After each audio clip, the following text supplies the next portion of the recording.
Following the success of the first Norwegian Prima, her Norwegian Viva sister from Norwegian Cruise Line is here. I'm your host Jason Lippert, and this is Popular Cruising. Join us as we review and tour, deck by deck, the second in the ship class. Starting on deck 6, before working our way up, is the architecturally magnificent Penrose Atrium. At the heart of the ship, the central space really does make a grand first impression.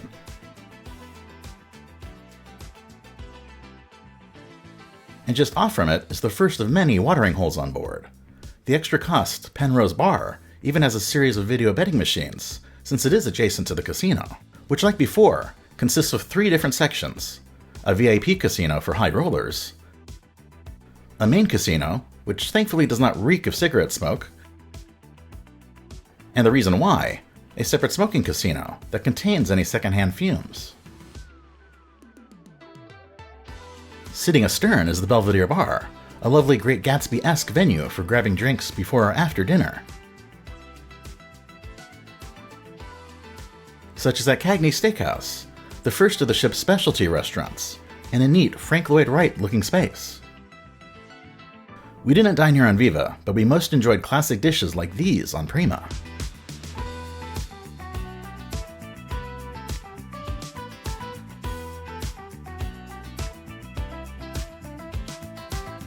Or on the opposite side is the first of 2 complimentary main dining rooms on board. As the smaller of the 2, the stylish Commodore room serves as a bit of an annex to the larger one, which you will see as we head up to deck 7. Hudson's is a gem of a main restaurant, situated in the round with outstanding views from every table. And the menu is back to changing nightly, instead of Prima's previously fixed offerings. Forward of the flying saucer-shaped NDR is also Hasuki, for a Norwegian specialty take on teppanyaki grill items. In a very handsome space at that.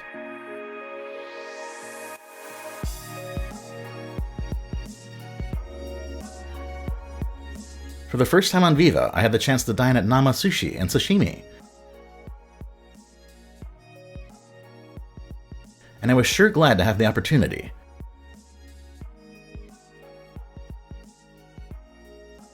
Enjoying delicious dishes, such as this spicy sashimi concoction, fresh and colorful rainbow roll, unique tuna pizza, with truffle oil no less, and the best crispy salmon roll I've ever had. The Metropolitan bar is also back, with its distinct selection of sustainable cocktails, cleverly using leftover ingredients, including the new Pineapple Ford El Padrino,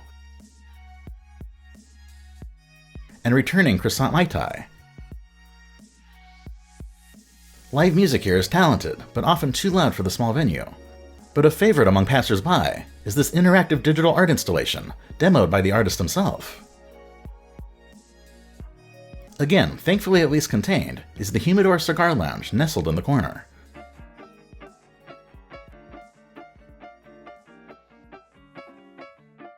Le Bistro is another popular choice for Norwegian loyalists, and the space is especially stunning with its oversized chandeliers. Not to mention excellent French cuisine, like perfectly prepared steak tartare, a mouth-watering goat cheese croquette salad, outstanding lobster thermidor,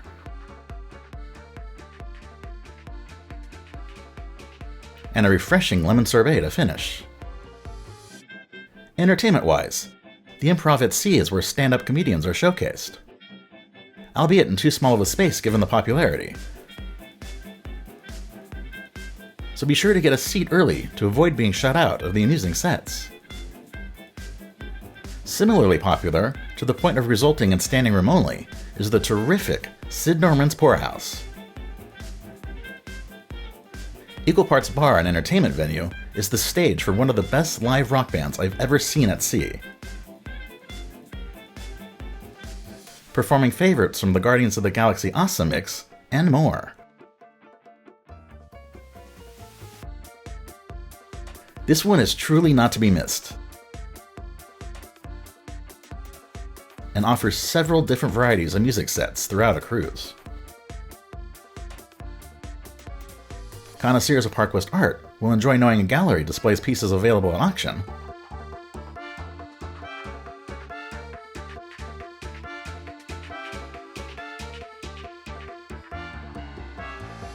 and the gateway that extends beyond is the first collection of many retail shops sprinkled throughout the ship.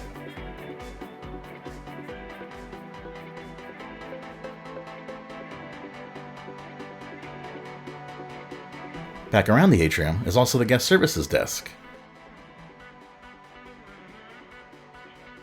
as well as the Shore Excursions one for booking all sorts of tours on port.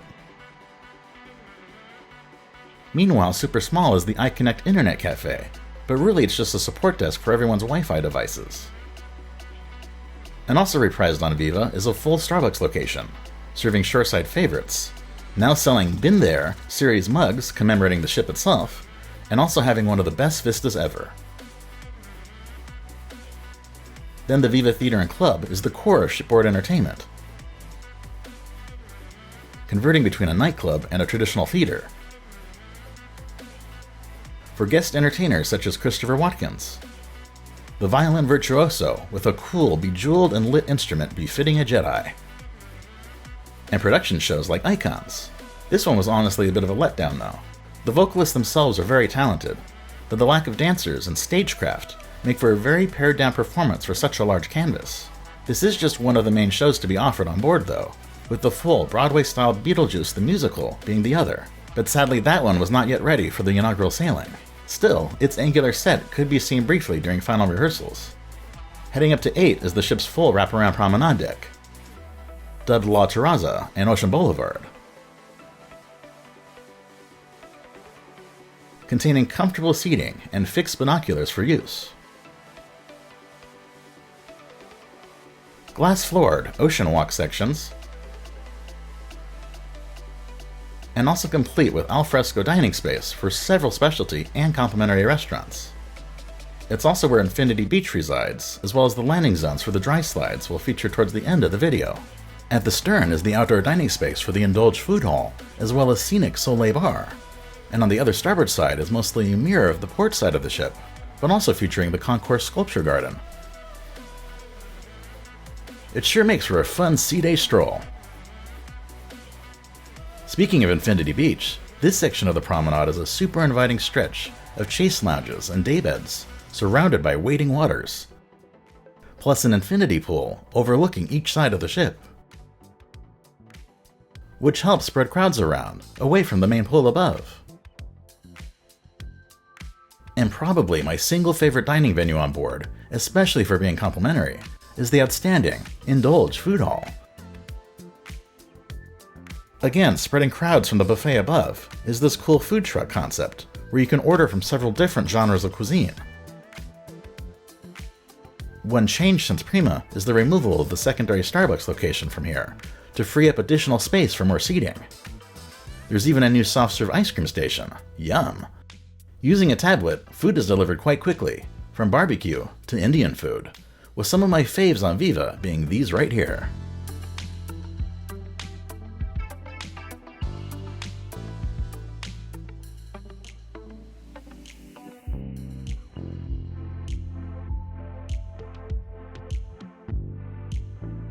Next door is yet another complimentary venue in the form of the local bar and grill. Of course, the bar is extra, but included is the food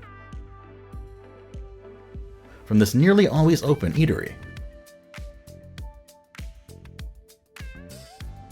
For everything from tasty breakfast to my single favorite dessert on any cruise ship. Truly, this is it. The ship is full of more specialty options, extending to Los Lobos. For Mexican cuisine in a very vibrant setting.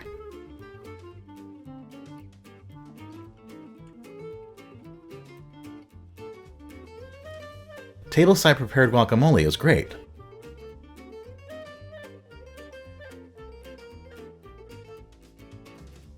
but not nearly spicy enough for this native Southern Californian.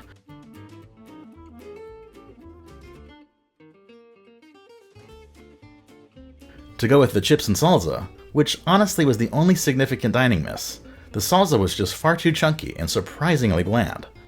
But much better were the likes of gourmet quesadillas. Always great queso fundido, flavorful cochinita pibil, and a side of sweet plantains. Still, my top choice for specialty dining on board is Onda by Scarpetta. My wife and I are super fans of the Italian restaurant's location in Las Vegas, and the onboard equivalent is top-notch. From bread service with exceptional stromboli, to starters such as seriously good ricotta stuffed crust pizza and classic calzones, plus a creative take on beef carpaccio, and a large portion of burrata and prosciutto, before Scarpetta's signature pastas, and of course dessert. My favorite whiskey bar is also adjacent to Onda, with a view to match Starbucks, and exceptional bartenders making perfect Woodford Reserved Old Fashions.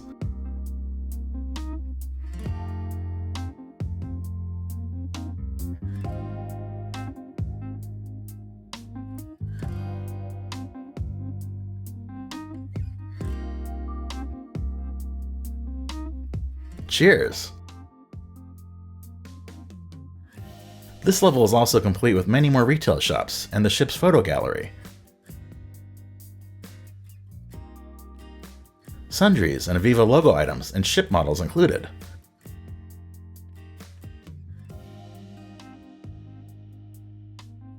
There's also a large selection of handy tech goods.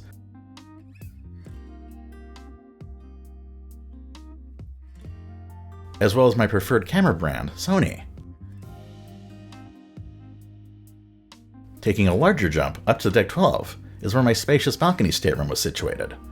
Depending on exact location, this category ranges in size from 231 to 358 square feet, and comes teddy bear approved, thanks to updated bedding since Prima.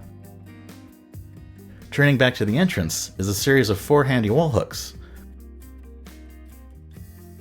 as well as another 2 in the bathroom. Setting an entry-level standard, no new cruise ship bathroom should be any smaller than this moving forward, with the perfect amount of storage, and padding around the toilet, sink, and shower, which cleverly opens by tucking the door well out of the way, and features a size just right square footprint. Outside, an electronic panel controls both air conditioning and do not disturb indicators. And the closet consists of an open section, as well as 2 sections behind doors, with plenty of hanging space. The vanity desk features a mini fridge, pull-out drawer, and several electrical plugs, as well as remote control pocket and USB and USB-C charging ports. Both styles of plugs are also available at each nightstand, one of which has additional drawers to use. But my teddy bears and I can't stress enough how nice it is to have a pair of USB charging ports at both nightstands. And as always, the balcony itself is very welcoming, with premium furniture and vistas like these. Another Norwegian favorite category on Deck 12 are the line signature studio staterooms, designed for solo travelers. These uniquely configured cabins are always popular and sell out very quickly, so book well in advance if you wish to occupy one, and have additional exclusive access to the studio lounge for mingling with other solo travelers, socializing, and even enjoying convenient snacks and drinks. Stopping briefly on Deck 15, as we continue to ascend, is the location of Splash Academy. The shared kids, tweens, and teens club on Viva can still be divided by age, but is overall much smaller than facilities found on Norwegian's other ship classes, though of course still comes equipped with video gaming and other large-screen entertainment. Meanwhile, for the best of private accommodations, you'll want to check out the Haven Suites and their exclusive ship within a ship space on Deck 16, complete with its own lounge, as well as bar, stocked to the gills with premium libations, plus private restaurant,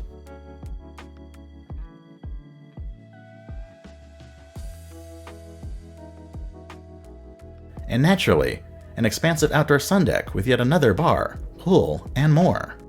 When you're ready to nestle in right here by booking your own Norwegian Viva cruise, we recommend doing so through our sponsor, Fairy Godmother Travel, who will magically take care of all your trip planning absolutely for free.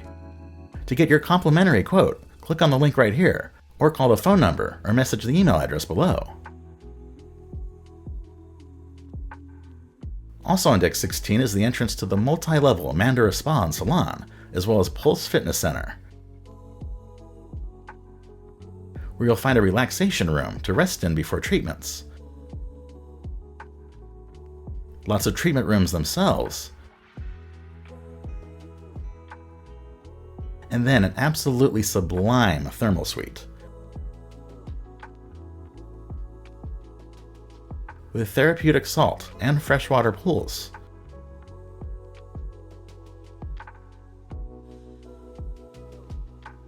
I especially love the massaging jets for working out any remaining knots.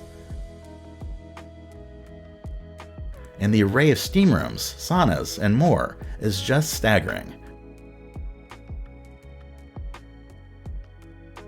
With this only being a portion of what's available, extending even to a warm salt room and chilly ice room, as well as lovely experience showers. There are several refreshment stations, and the forward-facing heated recliners and daybeds are found in what amounts to a secondary observation lounge.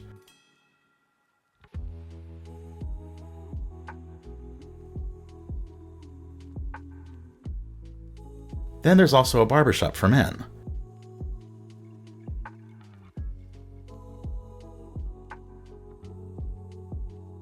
plus a beauty salon for women, for haircuts, in addition to manicures and pedicures. And the Pulse Fitness Center is a full gym, with encouragement from Daft Punk, it would seem, and a whole series of motion studios and exercise equipment with their own observation views. One negative is that the thuds of the treadmills can be occasionally heard in the otherwise quiet thermal suite right below.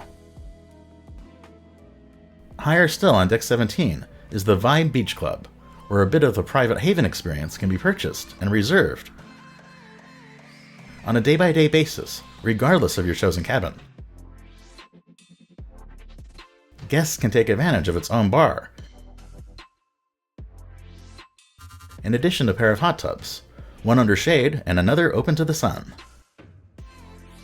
Just in front is the Surfside Grill for complimentary self-service burgers, providing the opportunity to craft a hearty double one if you so choose.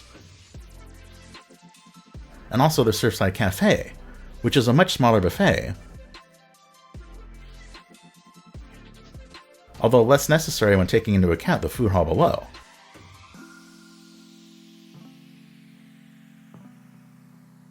However, the buffet remains super busy and could use more space to enjoy its smorgasbord. The adjacent Food Republic is at least available as overflow seating at breakfast and lunch. But I continue to think this paid dinner establishment is now redundant to the free food hall and should just be absorbed by the buffet completely.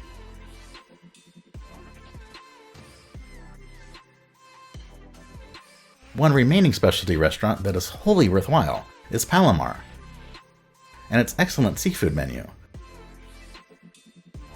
to enjoy both indoors and outdoors. Trying so many other venues, I didn't eat here on Viva, but these were some of the dishes I thoroughly enjoyed on Sister Prima.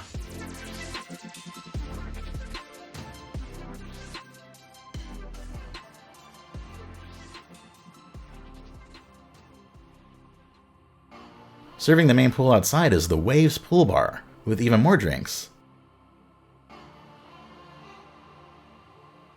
And the main pool and pair of whirlpools are tightly sheltered with limited loungers.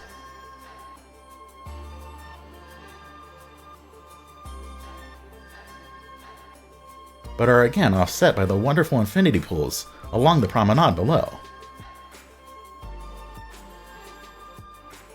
And there is a dedicated observation lounge in front, this time showcasing a detailed ship model in the lobby that was missing on Prima, before heading into the venue itself. While it's fantastic to still have an observation lounge, the only letdown is its much reduced size since Norwegian's previous ship classes. Still, we love its excellent bar.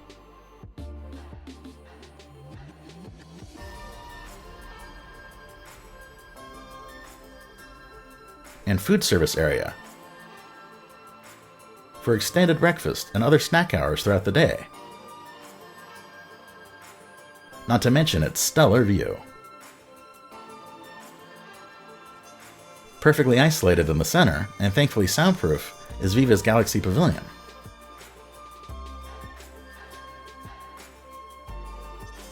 The usual variety of virtual reality games and attractions are here for an added cost. But some have been updated since Prima.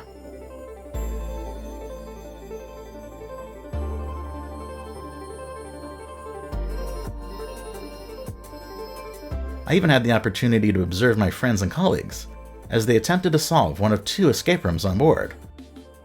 The level of theming, special effects, and puzzles here is world class. Definitely rivaling some of the best interactive escape rooms I've participated in on the shore. Going up to deck 18 is where passengers can further spread out to an additional sun deck, with even more daybeds and chase lounges.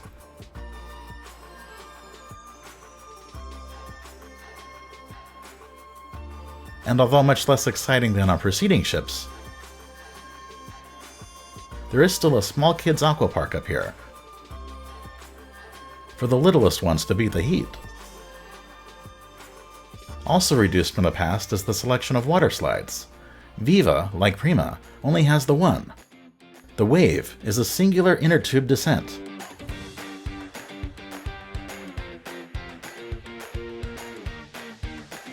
And brief, rebounding ascent, before finishing the blink and you missed it ride. Instead of more water slides, the ship has an additional 3 dry slides, 2 of which are the Racing Rush varieties, suspended high over the starboard side, and quickly descending, as seen when I rode the carbon copies on Prima. They're super fun, but screams and other noises can somewhat spoil surrounding areas.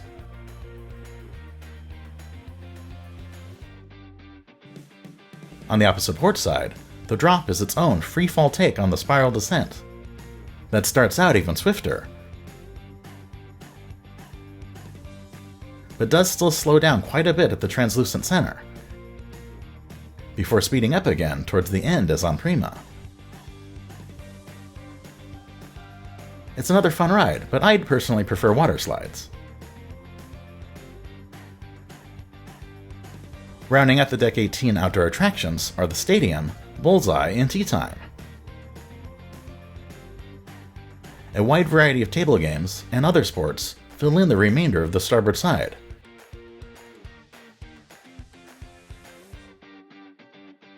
And the port side features paid darts and individual lounges.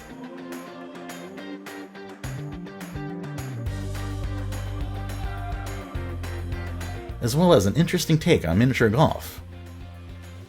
Each golf ball includes a tracking chip so that it can interact with unique themed holes and take score along the way.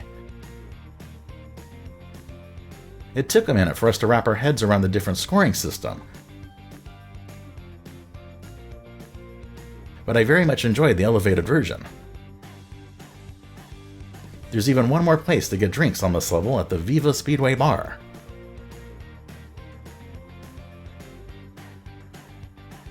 And then lastly, on Deck 19 and zipping around a 3-level course is the Viva Speedway itself. Norwegian's signature go-kart attraction sure has matured from its introduction on Norwegian Joy, getting longer and more enticing with each iteration. At night, individual riders can get the whole track to themselves to race the clock. Or during the day, single riders or even double riders can race themselves. It sure is a popular attraction on Viva, and is especially cool given the surrounding views. But its manufactured engine noise can be heard beyond the course, unfortunately. The electric vehicles could and probably should be silenced. Nonetheless, this is yet another onboard attraction that is not to be missed. Now to conclude with our Norwegian Viva pros and cons, which remain the same as when we toured Prima, the few minor things we disliked as pains in the aft are the smaller observation lounge, the noise pollution that sometimes spreads from loud activities to quieter zones, and comparatively lackluster water slide and aquapark.